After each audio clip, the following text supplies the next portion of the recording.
Que Dios los bendiga, hermanos queridos. Hoy tenemos, como cada dos veces, hoy de la cena del Señor. Entonces vamos a hablar de algo muy profundo, muy importante, que podemos encerrar. Y con el título Mi alma está muy triste. Esas fueron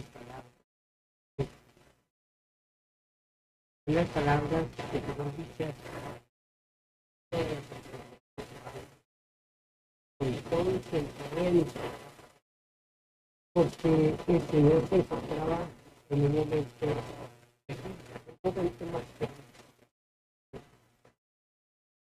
Entonces, hermanos, abran sus Biblias, por favor.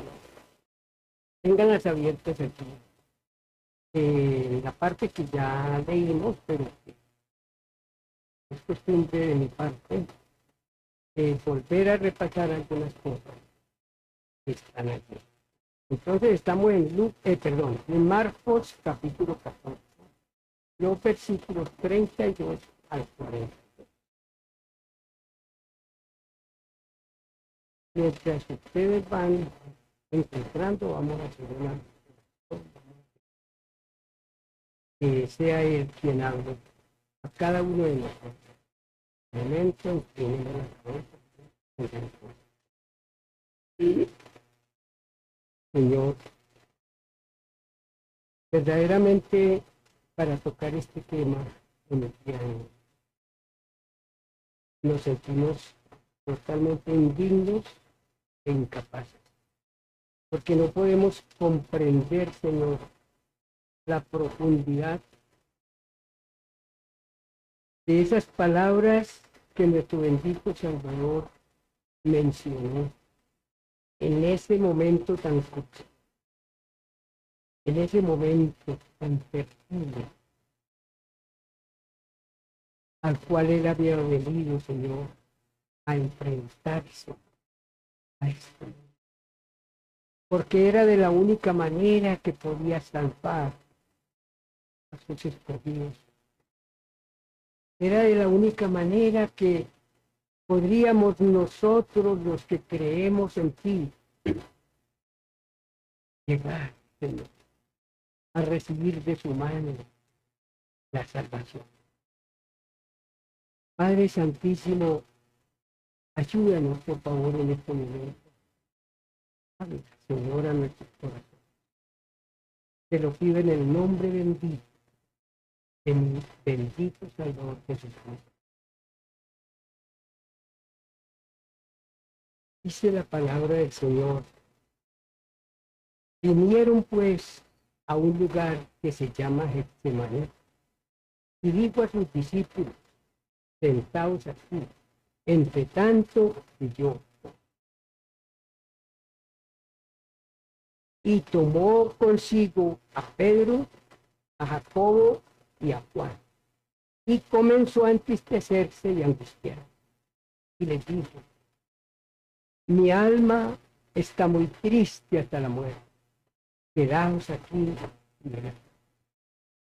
Yéndose un poco adelante, se postró en tierra y oró que si fuese posible, dase de él aquella hora.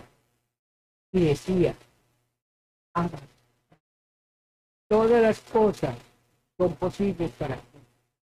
Aparta de mí esta copa, mas no lo que yo quiero. Vino luego y los halló durmiendo y dijo a Pedro: Simón, ¿duermes? ¿No has podido velar una hora? Velad y orad para que no entréis en tentación. El espíritu de la verdad está dispuesto, pero la carne es débil. Otra vez fue y oró diciendo las mismas palabras. Al volver, otra vez los halló durmiendo, porque los ojos de ellos estaban cargados de sueño y no sabían qué responder. Vino la tercera vez y les dijo: dormir ya y descansar. La hora ha venido, he aquí, el Hijo del Hombre es entregado en manos de los pecadores. Levantaos, vamos, he aquí, se acerca. Hermanos, si nosotros tuviéramos, y tratemos de hacerlo en este momento, tratar de transportarnos allá, a ese lugar y en ese momento. Y ahora vamos a mirar lo que significa Getsemaní. Pero tratemos de colocar nuestras mentes, hermanos, de traer esa imagen y hacernos otros de cuenta que estamos así con los discípulos del Señor. Pues los discípulos en ese momento no entendían. Ellos no entendían porque como hemos dicho muchas veces, hermano, ellos nunca esperaban que su maestro muriera, que su maestro lo mataran. Ellos jamás entendieron eso. El Señor les había dicho en repetidas ocasiones. Pero ellos, inclusive en una ocasión, Pedro se le opuso. Pedro se le opuso y le dijo, Señor, imposible, yo no permito eso. Yo no voy a permitir que te mate. El Señor tuvo que defender. ¿Ustedes recuerdan eso, hermano? Los discípulos no entendían, no esperaban que su amado maestro tuviera que pasar. Así que el Señor en realidad estaba solo. En ese sentido el Señor estaba solo. Porque no tenía la mente de sus discípulos con él. Al punto de que ellos estaban durmiendo. Claro, ellos estaban durmiendo porque el día había sido muy pesado y, bueno, tenían muchas otras razones. Pero ellos jamás esperaban eso. Entonces el Señor les dijo de esa manera, levántese, porque ya llega. Ningún predicador puede exponer correctamente un pasaje como este, porque lo que está escrito aquí es algo tan profundo y misterioso que debemos considerarlo solo en humillación y en reverencia delante de Dios. En este caso, cuando nosotros pasemos leyendo allí en el marco, hermanos, hagámoslo solo en humillación y reverencia. Porque no es algo que pueda decirse o explicar con palabras humanas. Esto no tiene, hermanos, explicación. Ningún hombre, por profundo que sea, puede explicar lo que estaba ocurriendo en ese momento. La historia de la angustia de nuestro Señor Jesús en Getsemaní es algo que ningún teólogo, por más sabio y conocedor profundo de la palabra de Dios, puede nunca explicar lo que nuestro Señor experimentó.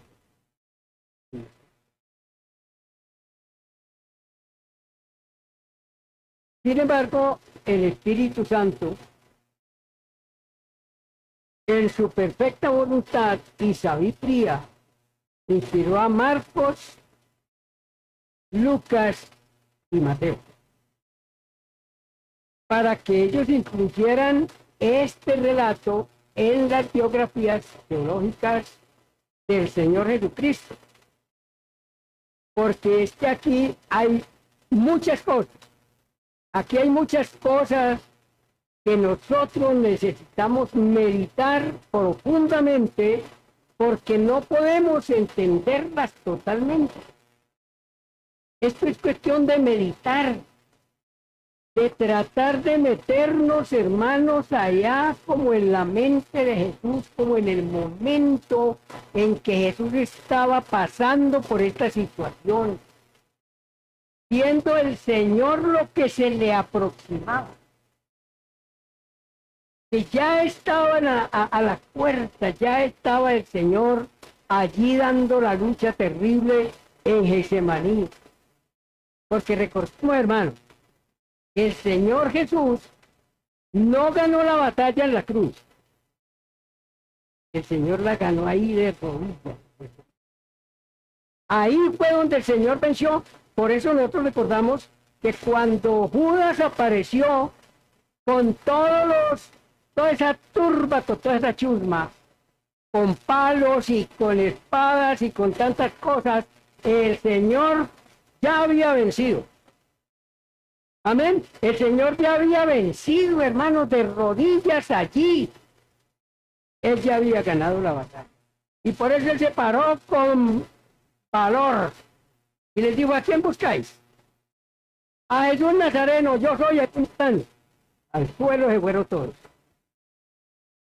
La presencia tremenda del Señor ya había vencido. Y eso nos da una enseñanza, hermano. ¿Cómo se vencen los problemas? ¿Cómo se vencen los momentos difíciles? De rodillas. De rodillas. Es una batalla que la ganamos de rodillas, no de pie, sino de rodillas. Y hermanos, a nosotros nos presentan muchas batallas, muchas cosas, ¿cierto? Hay hermanos que están luchando con el problema de sus hijos, que no son creyentes. Hay otros que están con otras luchas terribles en el trabajo, en la casa, en el lugar donde desenvuelven.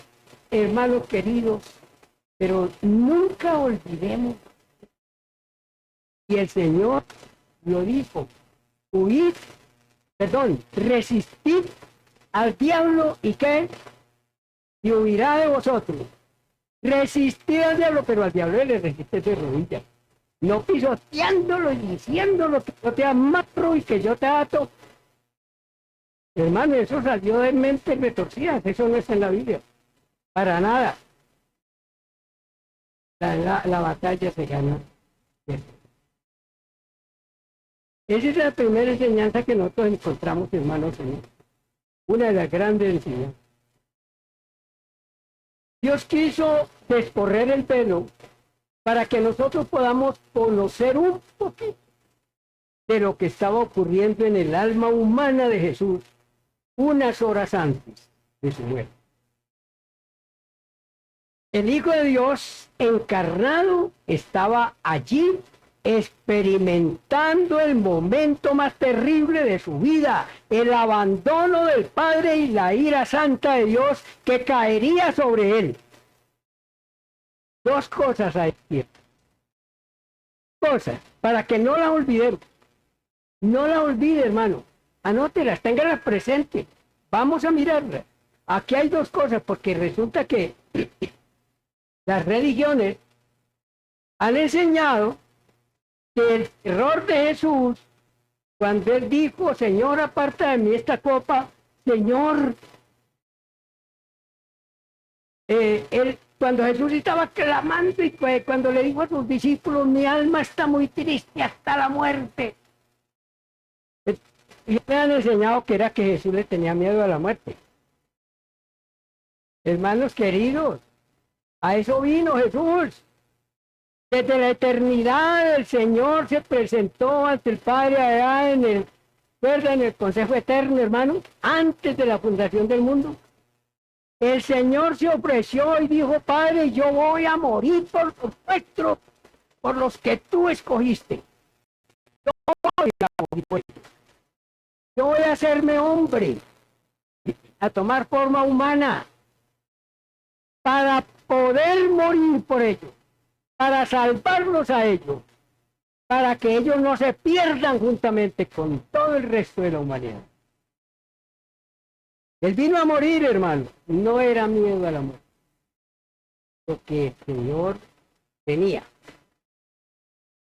Recordemos que el Señor se levantó victorioso de la tumba, venciendo la muerte, ¿cierto? Y luego Pablo dice, ¿a dónde está muerte tu aguijón? ¿A dónde está tu sepulcro? Oh, hermano, no era eso. Lo que el Señor estaba experimentando era mucho más profundo. Primera cosa, les dije, dos cosas hay acá. Primera cosa que el Señor estaba experimentando allí es que el Padre y el Hijo jamás se habían separado. Vean en Juan 17, 22. Por eso ustedes tienen que ser ágiles con la Biblia, y si no son tan ágiles, anoten, para que después usted vaya a su o después del punto usted comienza a buscar. Juan 17, 21 y 22. El Señor Jesús allí está entregando cuentas al Padre.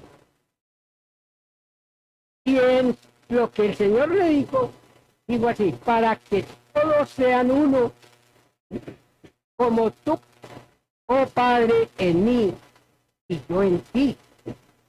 Que también ellos sean uno, como nosotros, así como nosotros somos uno. O sea que el Padre y el Hijo jamás se han separado. Recuerden, yo y el Padre uno somos, ¿cierto? Porque los contrarios nos acusan de que nosotros creemos en tres dioses. No, nosotros creemos en un Dios que nosotros no lo entendemos. Porque Él es uno y es tres. Y esa profundidad, hermanos, solamente lo vamos a entender cuando estemos en eso, ¿cierto? Cuando estemos en su presencia lo vamos a entender. Y muchas otras cosas las vamos a entender cuando estemos allá. Entonces, hermanos, el Señor Jesús nunca se había separado. Pero había llegado el momento en que el Padre abandonaría al Hijo. Primera cosa, a eso era que le tenía terror el Señor Jesucristo. La separación, el abandono del Padre. El abandono del Padre.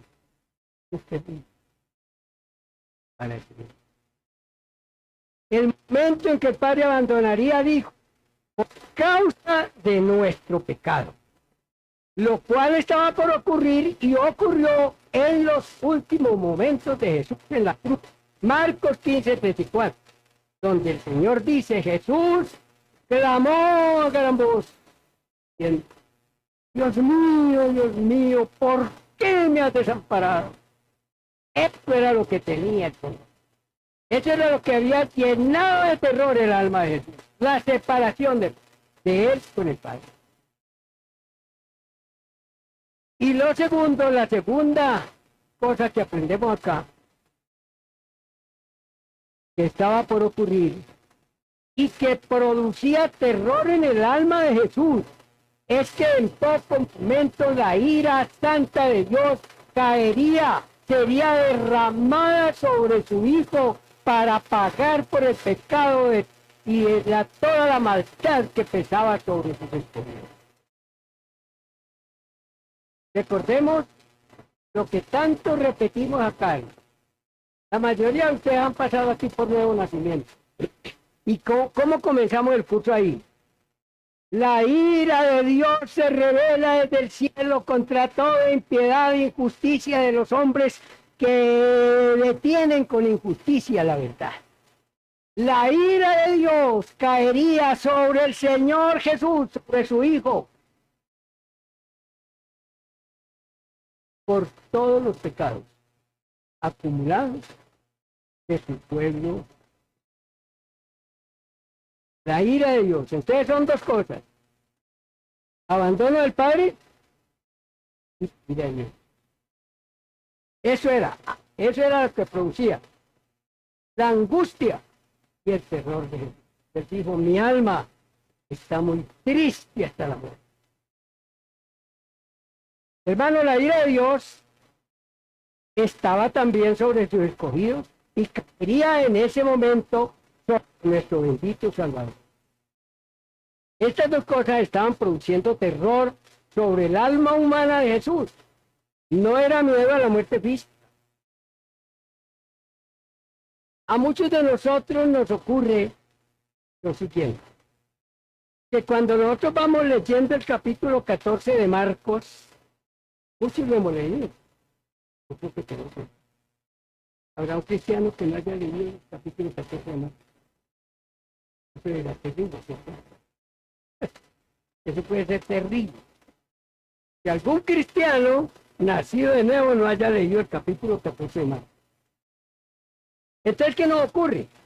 que cuando pasamos por allí, y especialmente por los versículos 34 y 30 a 36, o sea, 34, 35 y 36, nosotros no nos detenemos a pensar con profundidad sobre lo que estamos leyendo y no nos damos cuenta que estamos pisando tierra santa. Porque cuando nosotros entramos a leer la palabra de Dios es que nosotros nos metemos allá, ¿cierto? Sí, o la leemos como un periódico.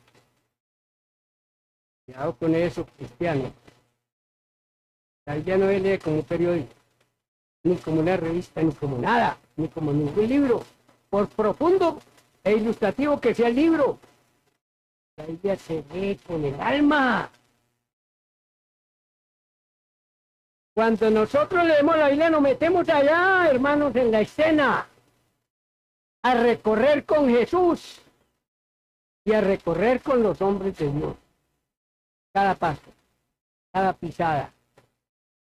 Ahí nos metemos nosotros. Y cuando pasamos por los versículos 36, 34 al 36, muchas veces nosotros no nos detenemos a pensar en la profundidad sobre eso que estamos leyendo y no nos damos cuenta que estamos pisando tierra santa, que estamos entrando en el lugar santísimo donde entró nuestro bendito Salvador en aquella noche terrible de su vida, cuando Jesús, llevándose aparte a 3 de sus discípulos, comenzó a angustiarse y a entristecerse y a decirles: mi alma está muy triste hasta la muerte. Esas palabras, hermanos queridos, dichas por el Salvador del mundo, dichas por el Todopoderoso, dichas por el que creó bien, como que no las conoce.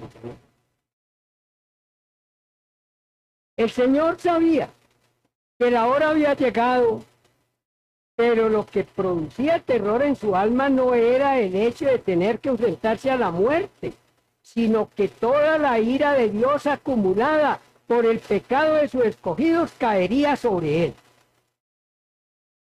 Yéndose un poco, versículo 35, yéndose un poco adelante, se postró en tierra y oró que si fuese posible pasase él aquella hora, y decía: Abba, Padre. Hermanos, ¿saben ustedes qué es eso? Mire, hay una secta diabólica por aquí que se llama Creciendo en Gracia. Y tomaron esta palabra como juego, como saludo: Abba, Padre, todo el mundo Abba, Padre. Sin saber qué es eso. Es como el hijo pequeñito, ese hijo consentido, ese hijo que vive siempre con su papá y que anda con su papá y que ama a su papá y su papá es su héroe y va con su papá para todas partes y de pronto tiene que separarse de él. Y el hijo le dice: no me abandones. Eso quiere decir algo. Hermanos, son palabras muy íntimas del Hijo con el Padre. Abba, Padre, todas las cosas son posibles para ti. Aparta de mí esta copa, mas no lo que yo quiero, sino lo que tú. El Padre escuchó y contestó la petición de su Hijo. Y muchas veces nosotros creemos que no. ¿Cierto? Porque a Dios lo crucificaron. Y el Señor estaba diciendo: apártame esta copa, como quien dice que no me crucifiquen, que no tenga yo que morir.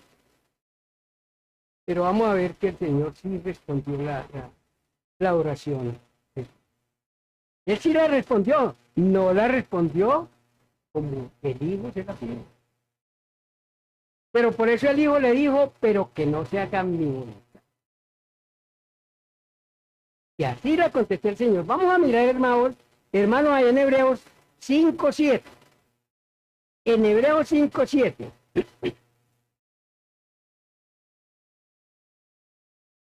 Dice así: y Cristo, en los días de su carne, ofreciendo ruegos y súplicas con gran clamor y lágrimas al que le podía librar de la muerte, aunque aquí se explica, hermanos, algo. Cuando dice que le podía librar de la muerte, no se está refiriendo a librarlo de la muerte como tal, sino a librarlo de, de la muerte, de lo producido de la muerte, mejor. De una muerte sin sentido. Porque el Señor siempre tuvo que morir. Y no era que lo librara de la muerte, sino que lo librara de lo que traía esa muerte. Mira a Dios. Entonces dice, ofreciendo ruegos y súplicas con gran clamor y lágrimas, al que lo podía librar de la muerte, fue oído a causa de su temor repente. ¿Ves? Que sí le contestó la oración, la petición. Lo que ocurrió allí es un acontecimiento supremamente profundo, especial, únicamente para ser meditado de rodillas en oración en nuestro corazón, quebrantado y humillado delante del Señor. De esa manera es que nosotros debemos meditar en esto. Fíjese allí en los versículos 34 al 36 de Marcos,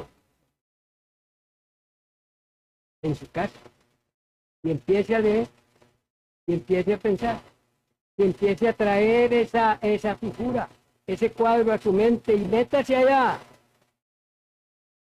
para que pueda y podamos sufrir.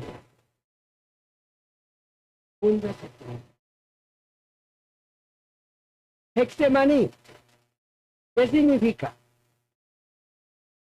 Hexemaní significa prensa de aceite. Era el lugar donde trituraban la fruta de donde se extrae el aceite. Y allí también, en ese lugar, en Hexemaní, por eso el Señor escogió ese lugar. Porque el lugar significa eso, prensa de aceite, donde cogen la fruta y la trituran para sacarle el aceite. Y de esa manera iba a ser triturado. Y fue triturado.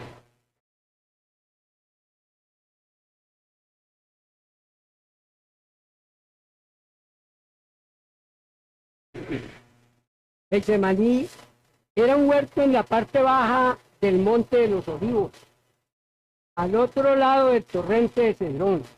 Jesús se dirigió a ese lugar a librar una batalla solitaria y no sabemos cuánto tiempo estuvo el Señor orando, derramando su alma en la presencia del Padre. La angustia que nuestro Señor Jesús experimentó en ese lugar encierra un misterio tan profundo que, como ya lo hemos dicho, ningún ser humano ni teólogo más sabio y conocedor de las Sagradas Escrituras puede explicar lo que ocurrió en Getsemaní. Todo lo que hemos dicho es lo que podemos decir. Que el alma de Jesús fue triturada allí, que la ira de Dios cayó sobre el Hijo, sobre nuestro Señor Jesús, que el Señor, el Padre lo abandonó. Hasta ahí llegamos nosotros. Pero hermanos, eso es mucho más profundo. Eso es mucho más profundo. La experiencia del Señor así fue mucho más profunda. Allí estaba Jesús clamando al Padre, Padre, si es posible, pasa de mí esta copa, pero que no se haga lo que yo quiero. No se haga según mi voluntad. ¿Cuál era esa copa?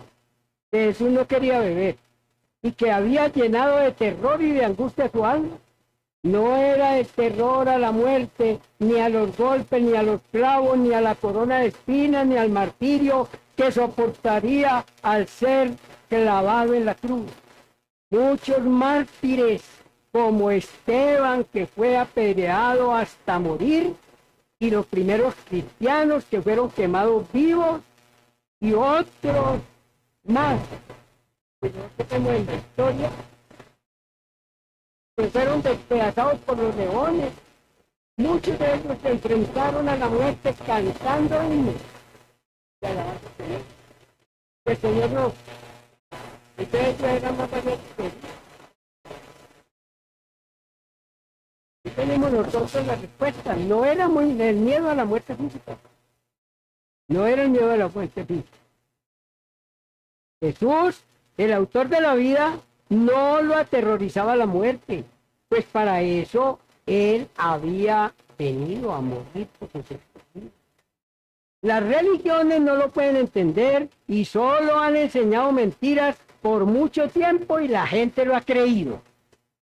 ¿Cierto? Hasta el punto de que cuando muchas veces, y a uno seguramente le pasó también, íbamos a ver la Pasión de Cristo, la película allá en el Teatro Tal, y cuando comenzaban a azotar a Jesús, comenzábamos a llorar. Sin pensar que lo que estábamos viendo allá es lo que le va a pasar a la gente. Y que debe de llorar como el Señor Jesús le dijo a las mujeres de Jerusalén cuando iban caminando con la cruz a su espalda. Jesús les dijo, mujeres de Jerusalén, no lloren por mí, lloren por ustedes y por sus hijos. Y eso es lo que tenemos que pensar. Eso es lo que tiene que pensar la gente. No llore por Jesús. Llore por usted. Y dedíquese a predicarle de Evangelio a Jesús. Y dedíquese de rodillas a clamar por sus hijos.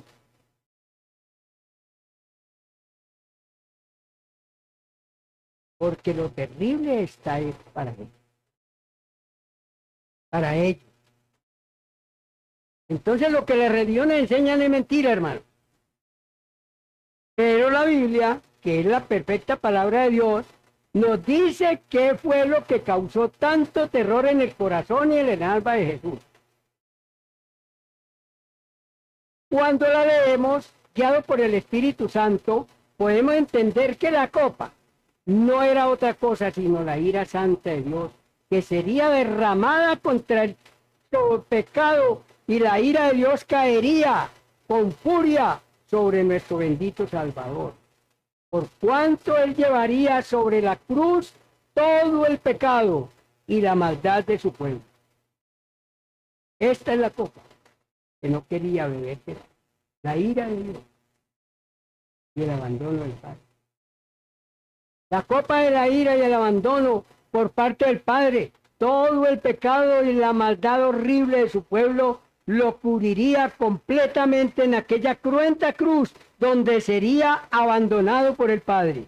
Por tanto, su corazón y su alma se llenaron de terror y angustia, pues tendría que soportar la ira de Dios y el abandono del Padre, pues el Hijo de Dios jamás, ni por un solo instante, se había separado del Padre.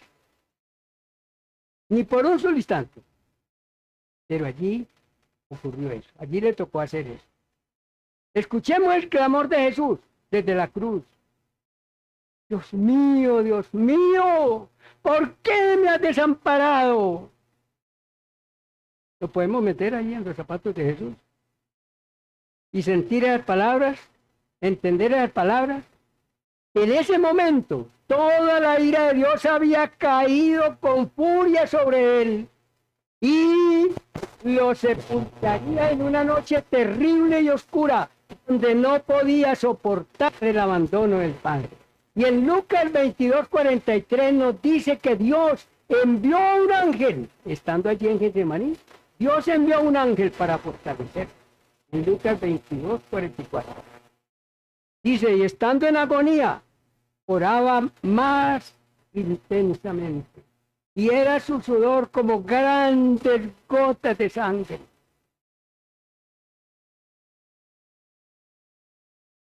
Esto fue lo que experimentó el Señor. Y este caso se conoce médicamente como hematidrosis. Hematidrosis. ¿Qué es eso? Es cuando la tensión alcanza un nivel tan alto que los vasos capilares se revientan y se mezcla la sangre con el sudor. Esto era lo que estaba experimentando el Señor en ese momento.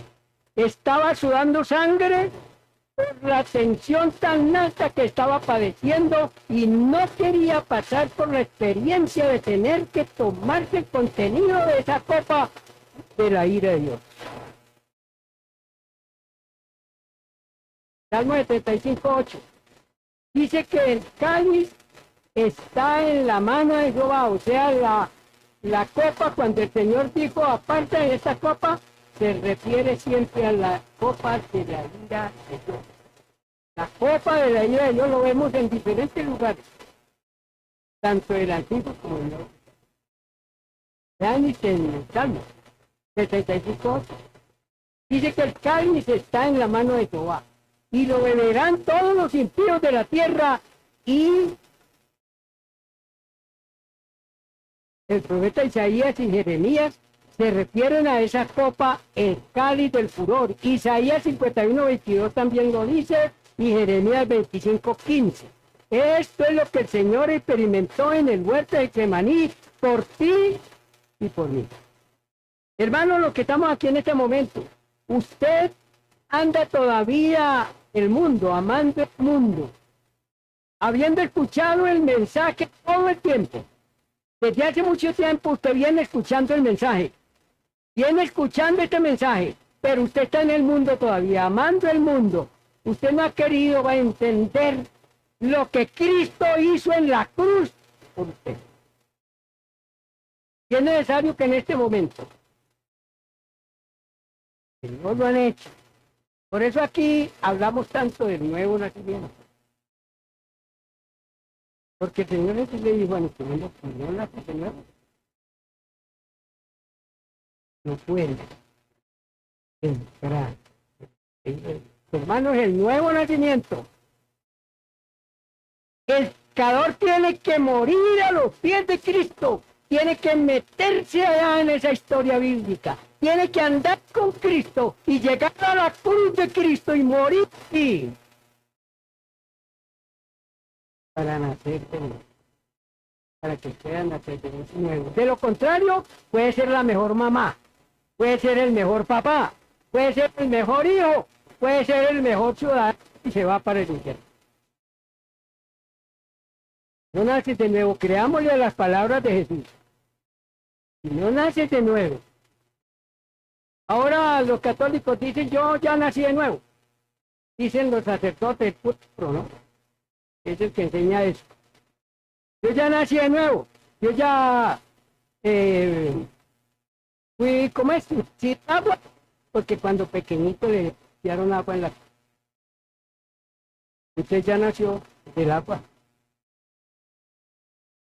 Como si eso fuera tan fácil, ¿cierto?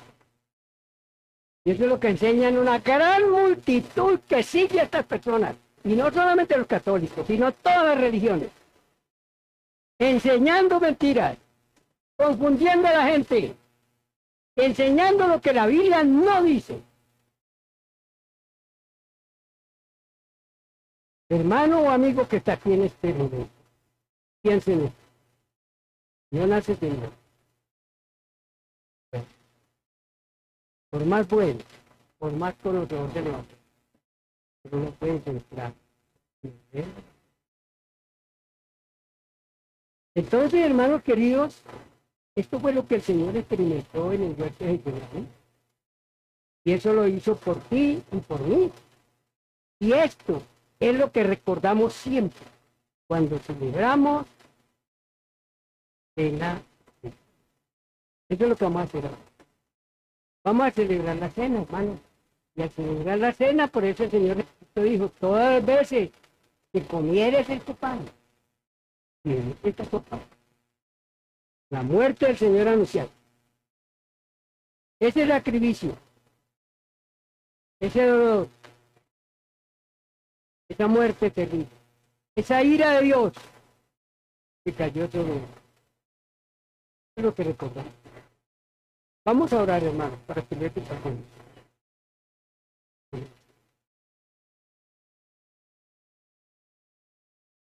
Padre, Señor, somos indignos.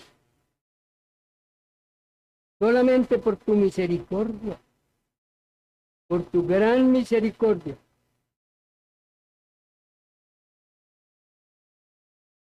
y por tu gracia, como dice tu palabra, porque por gracia soy salvo. ¿Quiénes somos nosotros, Señor, para haber merecido la gracia de Dios? ¿Quiénes somos nosotros para haber llegado, Señor, a entender la profundidad de tus palabras y la profundidad del sacrificio que tu Hijo amado ha hecho allá en la cruz? Por tanto, Señor, no nos cansaremos de alabarte, de alabar tu bendito nombre y darte gracias, Padre, porque nosotros ni siquiera lo entendemos. Ni siquiera entendemos lo que ocurrió en Getsemaní. Pero así, Padre, tú tuviste misericordia de nosotros y nos llamaste. Y así te pedimos que tengas misericordia, Señor, de nuestros hijos, de nuestros nietos, de nuestras nueras y yernos, de nuestros tíos y padres y hermanos que no son creyentes, que han estado jugando con el conocimiento del Evangelio, pero que no han venido a Cristo, no han muerto a los pies de Cristo y por tanto no han nacido de nuevo.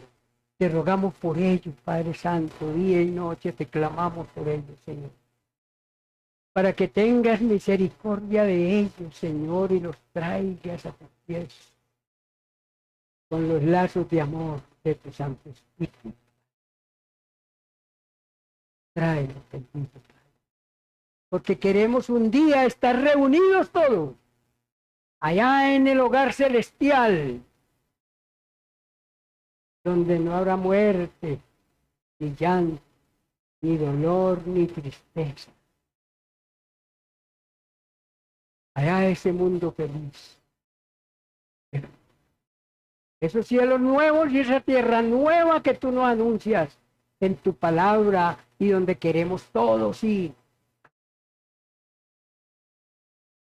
Trae a nuestros parientes, a nuestros familiares, a nuestros conocidos y los más cercanos, Señor, tráelos a tus pies, Señor bendito, te lo rogamos.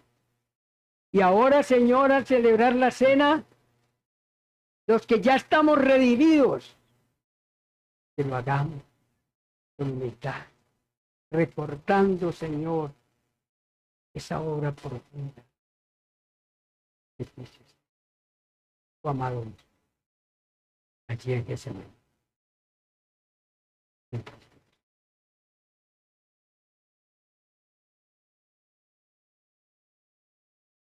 Hacemos, hermano, la celebración de la fe.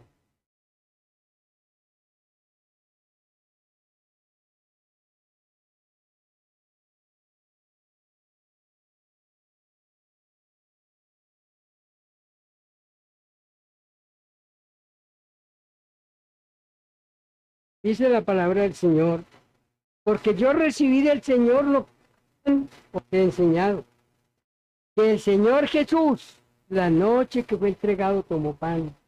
Habiendo dado gracias, lo partió y dijo, tomad, comed, esto es mi cuerpo que por vosotros es partido, haced esto en memoria de mí. Asimismo tomó también la copa después de haber cenado, diciendo, esta copa es el nuevo pacto en mi sangre, haced esto todas las veces que la bebiereis en memoria de mí. Pero aquí hay una advertencia para los que no han nacido de nuevo. Tengan mucho cuidado, los que no se han arrepentido, los que han estado escuchando el Evangelio y nunca han venido. Nunca han sido convencidos, nunca se han dado cuenta que son pecadores perdidos. Aquí hay una advertencia para ellos, dice. Versículo 27, de manera que cualquiera que comiere este pan y bebiera esta copa del Señor indignamente, será culpado del cuerpo y de la sangre del Señor. Por tanto, pruébese cada uno a sí mismo y coma así del pan y beba de la copa. Porque el que come y bebe indignamente, sin discernir el cuerpo del Señor, juicio come y bebe para sí.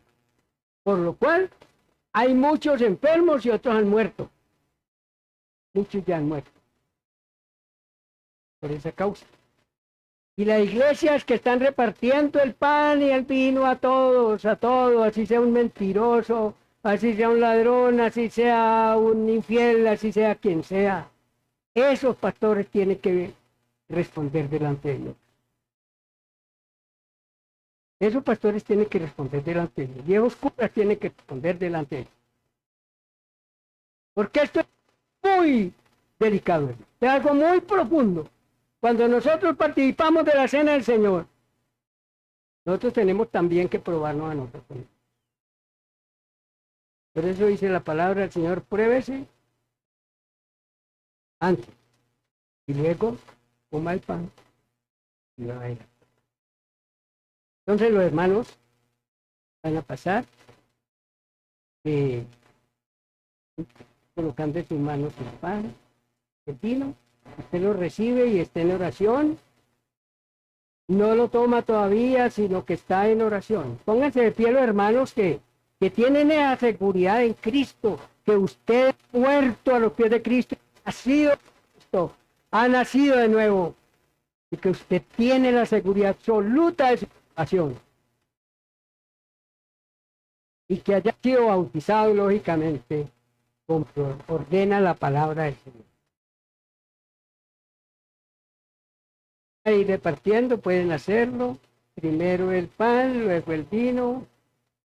Usted lo tiene en sus manos. Ora al Señor. Y en esa oración usted va a pedir por usted mismo en primer lugar. Para que el Señor perdone su pecado porque estamos pecando. Que el Señor perdone su pecado. Que el Señor lo limpie de todo pecado, de toda maldad, para que usted parte de la sed. Y ore por sus parientes, por sus hijos, por las personas que conocen la palabra del Señor y que todavía viven aferrados a este mundo. Todavía están amando este mundo. Ore por ellos, oremos por ellos, clamemos por ellos. Oye, que el Señor tenga misericordia de ellos. Ore allí, hermano, mientras tiene la copa y el pan en sus manos. Ore por todo, por sus hijos, hermanos, este es el momento de estar derramando nuestro espíritu delante del Señor. Este es el momento de estar nosotros haciendo un examen de nuestra vida. Haga un examen de su vida. Y ore por todo. Por usted, por sus parientes, por sus hijos, por sus amigos, por sus vecinos, por las personas a quienes ustedes le han compartido el mensaje. Como el hermano Emanuel nos contaba del jefe, Emanuel tuvo la oportunidad de compartirle la palabra del Señor en estos días, esta semana. Es el jefe. Y hermano, el Señor nos da esas oportunidades. Puede ser la persona más elevada, pero llega el momento cuando esa persona se quiebra y esa persona reconoce el problema que tiene. Allí es el momento de llegar usted con la palabra. Allí es el momento de que usted, por eso la palabra de Dios dice que nos llenemos de ella, ¿cierto? La palabra de Cristo mora en abundancia en vosotros. Nosotros debemos tener abundancia de la palabra en nuestra mente porque se nos presenta la ocasión. El Señor nos pone a nuestro lado la persona para que nosotros le hablemos. Y eso no quiere decir que ya lo vamos a convertir. No, el que convierte es el Señor. Pero lo que el Señor nos ordenó a nosotros es ir por todo el mundo y predicar el Evangelio a toda criatura. Prediquen el Evangelio a toda criatura, a toda persona.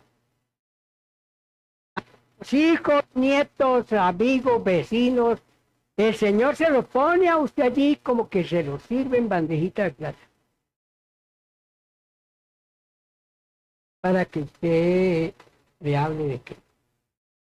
le hable de esa salvación hermosa, como dice el escritor del Hebreo, esa salvación tan grande. ¿Cómo descuidaremos esta salvación tan grande? Hermanos, pensemos en la salvación que el Señor nos ha dado. No la merecemos. Ninguno de nosotros merece la salvación que el Señor nos da.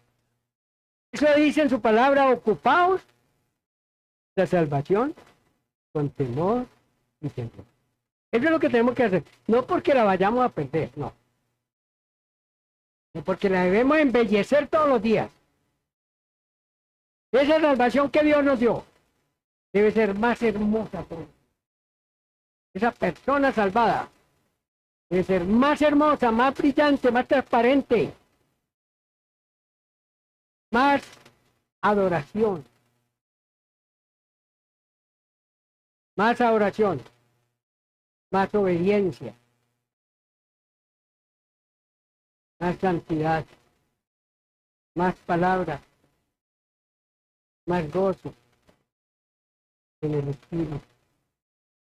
Hermanos, cuando nosotros estamos en esa actitud de gozo, de adoración, de alabanza, el Señor, esto es difícil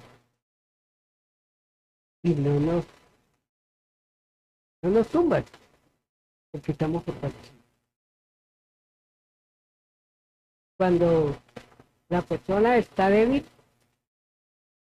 cuando la persona no está el espíritu, Pablo en Gálatas, el espíritu y no satisfagáis los deseos de cuando estamos en el espíritu, entonces vienen los problemas.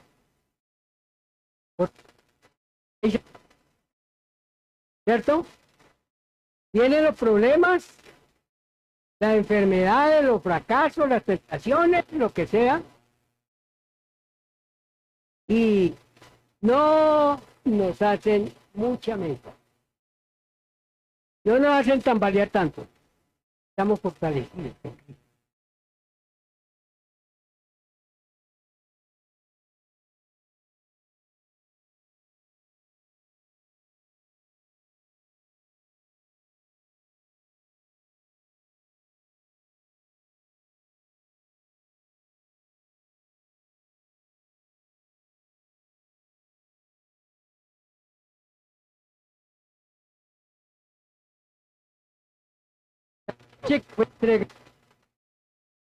Tomó pan,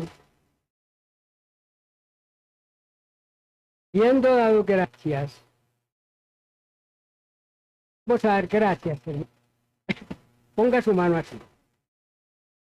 Levántela un poquito con el pan en su mano. Dígale, Señor, gracias. Gracias, Señor. Gracias porque este pan que te manos,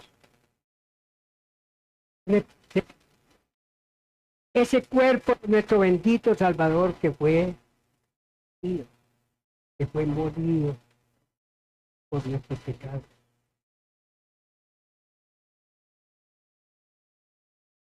Habiendo dado gracias, lo partió y dijo, tomad, comed, esto es mi cuerpo que por vosotros es partido. Haced esto en memoria de mí. Todos comamos este pan en memoria de mí.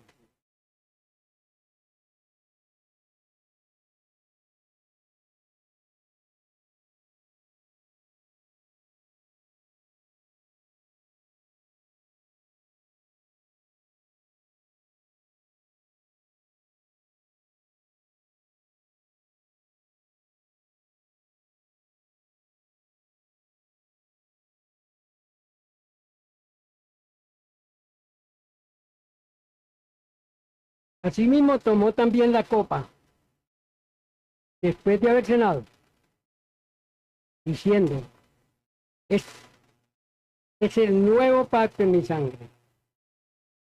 Haced esto todas las veces que la bebiereis en memoria de mí.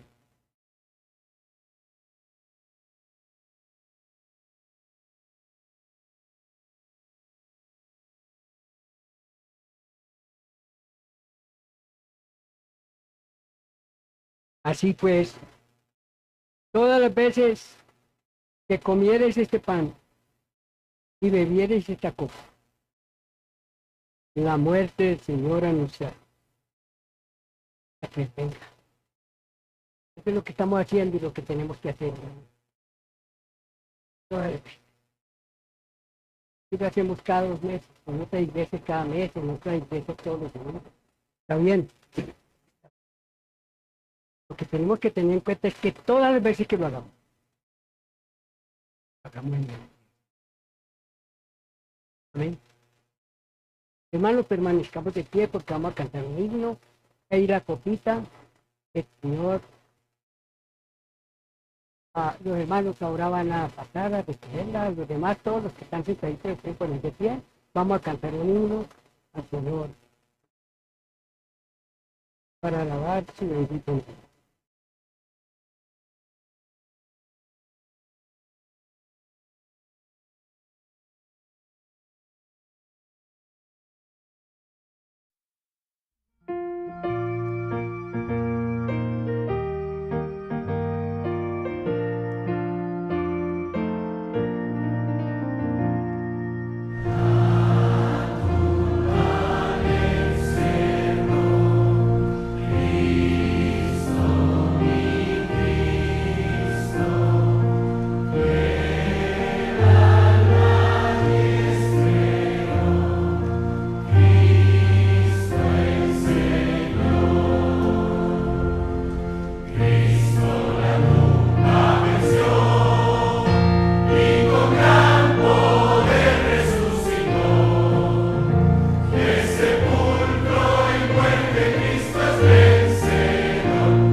Palabras profundas trajeron un resultado para nosotros. Y así fue como fuiste a la cruz, ya habiendo nuestro Calvario. Y allí murió, lo sepultaron, en las que te levantaste. ¿Dónde está, oh muerte, tu aguijón? ¿Dónde, oh sepulcro, tu victoria? Tú la venciste, Señor. Bendito tu nombre. Tu pueblo te alaba, Padre Santo. Bendito y alabado seas por los siglos de los siglos. Amén. Benditas.